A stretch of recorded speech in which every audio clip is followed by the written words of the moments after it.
পুনৰবাৰ জিলিকিল গুৱাহাটী বাণিজ্য মহাবিদ্যালয়। আজি ঘোষিত উচ্চতৰ মাধ্যমিকৰ ফলাফলত মহাবিদ্যালয়খনে প্ৰথম স্থান দখল কৰি আনন্দত আত্মহাৰা হৈ পৰে। ছাত্ৰ ছাত্ৰী শিক্ষাগুৰু সকলোৱে মিলি আনন্দ উল্লাসত মতলীয়া হৈ পৰে।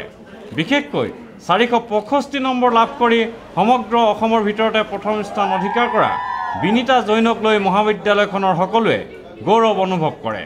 প্ৰথম স্থান দখলেৰে মহাবিদ্যালয়খনলৈ গৌৰৱ কঢ়িয়াই অনা বিনীতা জৈনে নিজৰ অনুভৱ ব্যক্ত কৰি কয়, गुवाहाटी कॉमर्स कॉलेज से फर्स्ट रैंक मिला मेरे को, 93% है।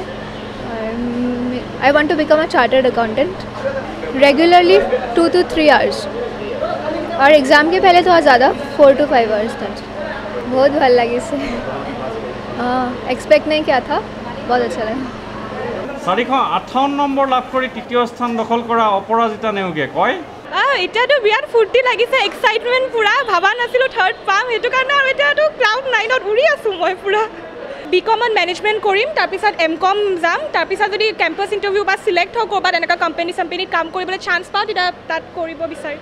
452 নম্বৰ লাভ কৰি ষষ্ঠ স্থান অধিকাৰ কৰি মহাবিদ্যালয়খনলৈ গৌৰৱ কঢ়িয়াই অনা শুভদীপ সাহাই কয়, মই 3-4 ঘণ্টাকৈ পঢ়িছিলোঁ before the taste examination and after test examination 7 to 8 আৱাৰ্ছকৈ পঢ়িছিলোঁ। মই এতিয়া বিকম গুৱাহাটী কমাৰ্চৰ পৰা কৰিম, তাৰপিছত একেলগত CA চাৰ্টাৰ্ড একাউণ্টেণ্ট কৰিম, আৰু চাৰ্টাৰ্ড একাউণ্টেণ্ট পাছ হোৱাৰ পিছত IAS পঢ়িম।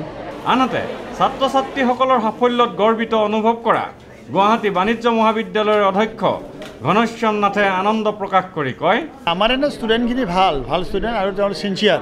আচলতে আৰু এইবাৰ কেইটামান পাব লাগিছিল, আমাৰ আৰু 5-6টা, আমিতো 10টা আশা কৰিছিলোঁ, কিন্তু গতিকে পোৱা নাই, এইটো আৰু কৈ লাভ নাই।